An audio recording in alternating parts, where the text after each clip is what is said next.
পাকিস্তানে জঙ্গি হামলায় ৬ সেনা নিহত। পাকিস্তানের উত্তর পশ্চিমাঞ্চলীয় খাইবার পাখতুনখোয়া প্রদেশে একটি নিরাপত্তা চৌকিতে জঙ্গি হামলায় ৬ জন সেনা নিহত হয়েছেন। মঙ্গলবার ৯ ডিসেম্বর বার্তা সংস্থা রয়টার্সকে দেশটির ৩ জন পুলিশ ও নিরাপত্তা সংস্থার কর্মকর্তা এই তথ্য নিশ্চিত করেছেন। হামলাটি সোমবার ৮ ডিসেম্বর গভীর রাত থেকে মঙ্গলবার ভোরের মধ্যবর্তী সময়ে প্রদেশটির কুররাম জেলায় ঘটেছে, যা আফগানিস্তানের সীমান্তের খুব কাছাকাছি অবস্থিত এবং পূর্বে উপজাতীয় এলাকা হিসেবে পরিচিত ছিল। এই হামলার দায় এখন পর্যন্ত কোনো গোষ্ঠী স্বীকার করেনি এবং পাকিস্তানের সামরিক বাহিনীও আনুষ্ঠানিক কোনো বিবৃতি দেয়নি। সীমান্তবর্তী এই অঞ্চলে দীর্ঘদিন ধরেই জঙ্গি তৎপরতা ও হামলা বাড়ছে।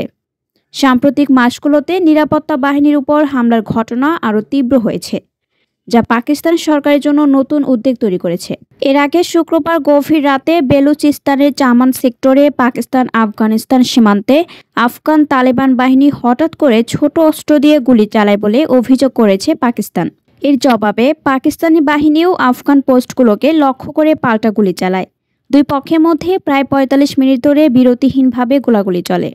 এক পর্যায়ে পাকিস্তান নিরাপত্তা বাহিনী রকেট লঞ্চার, মর্টার এবং ভারী অস্ত্র ব্যবহার করে, যার ফলে আফগান বাহিনীর ৩টি পোস্ট সম্পূর্ণভাবে ধ্বংস হয়ে যায়। আফগান সেনারা নিজেদের পোস্ট ছেড়ে পেছনের দিকের বেসামরিক এলাকায় আশ্রয় নিয়ে ফের গুলি চালালে পাকিস্তান বাহিনী দ্বিতীয় দফায় ভারী অস্ত্র দিয়ে আঘাত হানে। সশস্ত্র সোয়ার্ম ড্রোনও ব্যবহার করা হয়। পাকিস্তান সংবাদ মাধ্যম জানায়, এই হামলায় ২৩ জন আফগান সেনা নিহত এবং অনেকে আহত হয়।